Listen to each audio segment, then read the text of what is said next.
नमस्कार विद्यार्थ्यांनो.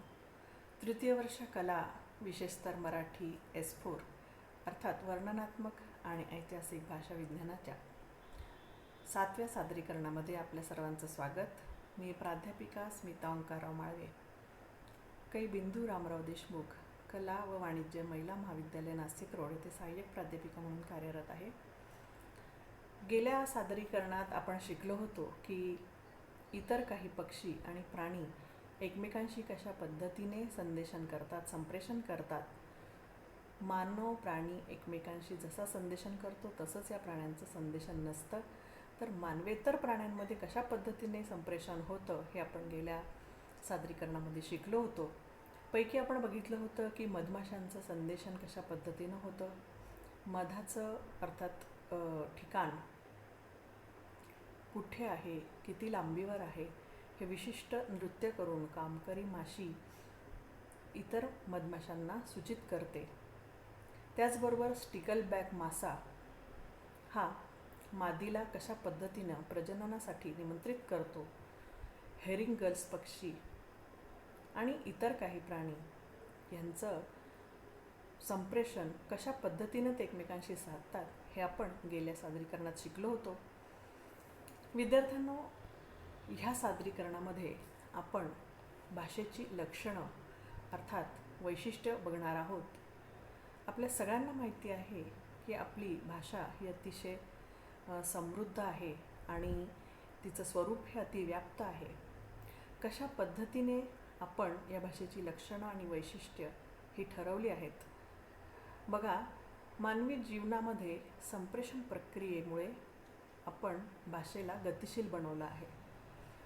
मानवेतर प्राण्यांमध्ये देखील संप्रेषण व्यवहार असतो, परंतु त्यांच्या संप्रेषण व्यवहाराला अर्थातच मर्यादा आहेत हे आपण अभ्यासलं आहे. आणि संप्रेषण व्यवहारातल्या ह्या मर्यादांमुळेच मानव हा इतर प्राण्यांपासून वेगळा ठरतो. म्हणून आपण भाषा म्हणून हा शब्द वापरतो तो इतर प्राण्यांपेक्षा वेगळ्या पद्धतीनं हा शब्दप्रयोग आपण करतो आहोत. मानवाकडे असलेली ही जी काही भाषा आहे हे सर्वात महत्त्वाचं प्रभावी असं साधन आपल्याकडे उपलब्ध आहे. भाषा वापरणारा प्राणी अशी देखील आपण मानवाची व्याख्या करू शकतो. आणि या व्याख्येवरून भाषेचं मानवी जीवनामधील स्थान अधोरेखित होतं, ध्वनित होतं. भाषेचं सामर्थ्य हे जास्त ठळकपणे अधोरेखित करण्यासाठी आपल्याला भाषेचं स्वरूप हे योग्यपणे आपल्यावरती बिंबवण्यासाठी भाषेची सर्व वैशिष्ट्यांचा आपण अभ्यास करणं अतिशय महत्त्वाचं ठरतं.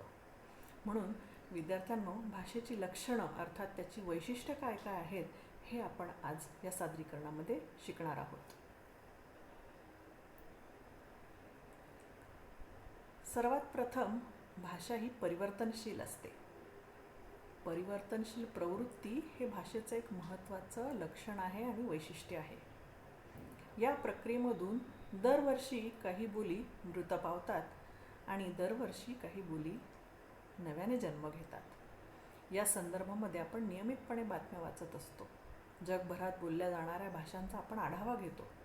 भाषेमध्ये साधारण 30 ते 70च्या दरम्यान मूलध्वनींची संख्या असते. या सर्व भाषांची मूलध्वनी, शब्दसंपत्ती, भाषा वापराची पद्धती ही स्वतंत्र असते. समाजातले विविध स्तर, त्यांचे भेद, भौगोलिक स्थान, शेजार, आर्थिक स्तर भेद, जाती, धर्म, व्यवसाय ह्या सर्व बाबींमुळे भाषेमध्ये भेद पडत जातो.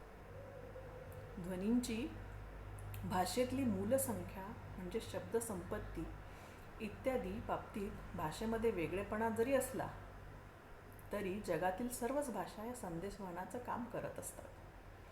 संदेशवहनाची प्रत्येक भाषेची क्षमता अतिशय अफाट आहे. कोणताही नवा संदेश, नवी कल्पना, नवा विचार व्यक्त करण्याचं सामर्थ्य भाषेच्या अंगी आहे. मानवी ध्वनी वैशिष्ट्यपूर्ण असल्यामुळे सर्व भाषांमध्ये वेगळेपणा आणि प्रत्येक भाषेचं रूप हे स्वतंत्रपणे विकसित झालेलं आहे. भाषा वेगवेगळ्या जरी असल्या तरी सर्व भाषांचे ध्वनी हे एकच माध्यम आहे. त्यामुळे भाषेची काही लक्षणं आपल्याला सार्वत्रिकरित्या ठरवता येतात. भाषेच्या वैशिष्ट्यांचा विचार अनेक भाषाभ्यासकांनी केलेला आहे. आपल्याला सगळ्यांनाच माहिती आहे की मनुष्य प्राणी हा बोलतो, बोलणारा प्राणी आहे आणि बोलताना त्याने भाषेचं विकसन केलेलं आहे. आपण जसं म्हणतो की 12 कोसांवर भाषा बदलत जाते. म्हणजेच काय तर भाषामध्ये प्रत्येक ठिकाणी त्या त्या प्रदेशाचा हा बदल होत जातो आणि त्यानुसार भाषेमध्ये आमूलाग्र पद्धतीने बदल होत जातात. काळानुसार देखील भाषा बदलते. स्थानपरत्वे जशी भाषा बदलते तशी काळानुसार सुद्धा भाषा बदलते.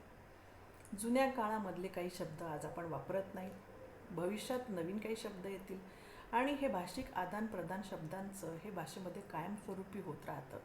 किंबहुना भाषेचे सगळे मूलध्वनी किंवा ही जी काही शब्दसंपत्ती आहे ती सातत्याने वाढत जाते आणि त्या वाढीमुळेच भाषा ही सातत्याने नाविन्यपूर्ण पद्धतीने बदलत असते.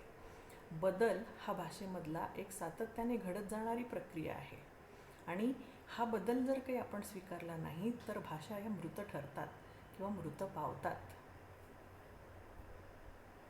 भाषेच्या संदर्भात आपण आज जी शिकणार आहोत ती महत्त्वाची लक्षणं आणि वैशिष्ट्ये बघा. C.A.F. हॉकेट या भाषा तज्ज्ञाने या भाषेची 7 प्रमुख वैशिष्ट्ये आपल्याला सांगितली आहेत, जी जगातल्या सर्व भाषांना लागू पडतील. त्यामधलं पहिलं वैशिष्ट्य आहे द्विस्तरीय रचना किंवा संरचना, ज्याला दुहेरीपणी ड्युॲलिटी असं म्हटलं जातं. दुसरं वैशिष्ट्य आहे महत्त्वाचं ते म्हणजे निर्मिती क्षमता, प्रोडक्टिव्हिटी. तिसरं आहे अदलाबदल, इंटरचेंजेबिलिटी म्हणजेच बदल करू शकतो आपण. त्यानंतर यादृच्छिकता अर्थात इच्छेनुसार आपण भाषिक बदल करू शकतो. सांस्कृतिक संक्रमण, कल्चरल ट्रान्समिशन, विशिष्टता, स्पेशलायझेशन आणि स्थलकालातीतता हे सगळं भाषेची लक्षणं आणि वैशिष्ट्य प्रसिद्ध भाषा वैज्ञानिक C.A. हॉकेट यांनी मांडलेली आहेत. यामधलं पहिलं लक्षण, पहिलं वैशिष्ट्य आज आपण शिकणार आहोत ते म्हणजे द्विस्तरीय संरचना. बघा, मानवी मुखावाटे उच्चारल्या जाणाऱ्या असंख्य ध्वनींपैकी काही निवडक ध्वनी भाषेमध्ये आपण मूलध्वनी म्हणून वापरत असतो आणि हे मूलध्वनी म्हणजेच त्या त्या भाषेची शब्द असतात, अक्षरं असतात. ही अक्षरं अथवा ही जी काही वर्ण आहेत हे प्रत्येक भाषेनुसार वेगवेगळे असतात, काही कमी काही जास्त अशी असतात. या मूलध्वनींची साधारणतः 30 ते 70 एवढी संख्या असते. या मूलध्वनींची जुळणी करून जो अर्थपूर्ण एक घटक तयार होतो त्याला शब्द म्हटलं जातं. आणि या शब्दांच्या निर्मितीमधून हे जे काही मूलध्वनी असतात ते कसे असतात तर स्वतंत्र असतात. जेव्हा ते स्वतंत्र असतात तेव्हा त्यांना काहीही अर्थ नसतो. उदाहरणार्थ अ, क, न, आ, ब या मूलध्वनींना स्वतंत्रपणे मराठी भाषेत काहीही अर्थ नाही आहे. परंतु या मूलध्वनींचा जेव्हा आपण न अधिक आ अधिक क अधिक अ अशी जेव्हा जुळणी करू तेव्हा नाक हा मानवी शरीरातील एक अवयव असा अर्थ त्याला प्राप्त होतो आणि तो अर्थ प्रतीत होतो. हा शब्द मात्र अर्थपूर्ण ठरतो. त्यामुळे मानवी भाषेतील मूलध्वनींचा मर्यादित साठा हा या भाषेतील एक स्तर आणि त्याची अर्थपूर्ण आणि नियमबद्ध जुळणी करून संदेशवहनासाठी अर्थात कम्युनिकेशनसाठी यथार्थ रूप त्याला तयार करणं, त्याला सिद्ध करणं हा भाषिक संरचनेचा दुसरा स्तर. अशा पद्धतीनं भाषेला आपण द्विस्तरीय संरचना म्हणतो. ते का म्हणतो हे तुमच्या लक्षात आलं असेल. बघा, पुढच्या मुद्द्याकडे वळूया. तो आहे निर्मिती क्षमता म्हणजेच प्रॉडक्टिव्हिटी. भाषा ही कशी आहे तर ती निर्मितीक्षम आहे. व्यवहारामध्ये आपण सुटे सुटे शब्द वापरत नाही किंवा भाषेसाठी निश्चित करण्यात आलेल्या मूलध्वनींच्या उच्चाराने आपण हे अर्थ पूर्णतः होत नाही. यासाठी आपल्याला भाषेमध्ये ध्वनींच्या आणि शब्दांच्या जुळणीला महत्त्व द्यावं लागतं आणि प्रत्येक भाषेमध्ये निवडक ध्वनींचा वापर करून असंख्य लाखो शब्द आणि वाक्य निर्माण करता येतात किंवा भाषेची निर्मिती क्षमता ही त्याच्यावरून लक्षात येते.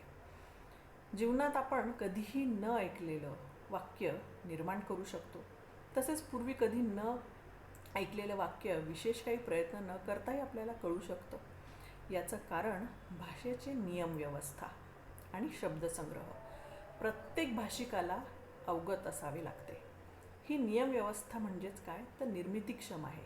त्यामुळे एक वाक्य समजलं की भाषेच्या सहाय्याने अनंत प्रकारची वाक्य आपण तयार करू शकतो. एकाच विषयावर दिले जाणारे व्याख्यान किंवा लिहिलं जाणारं पुस्तक आपण भाषेच्या निर्मिती क्षमतेचं उदाहरण म्हणून पाहू शकतो.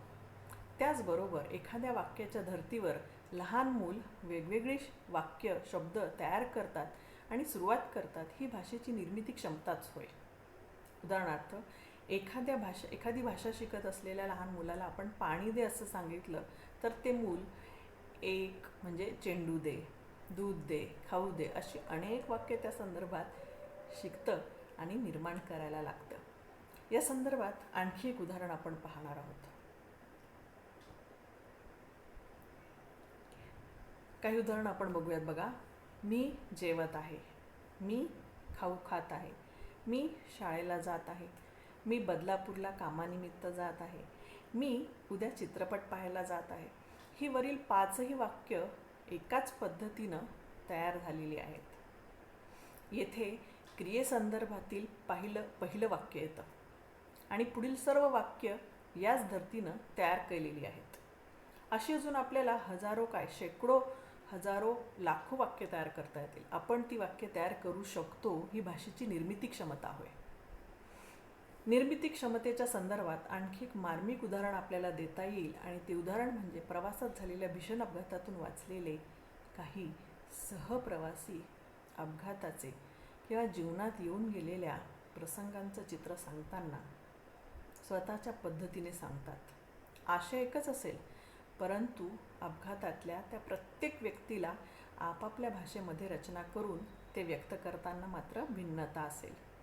भाषेमध्ये अशा अनेक रचना निर्माण करण्याची क्षमता असते आणि ही भाषेची निर्मिती क्षमताच होय.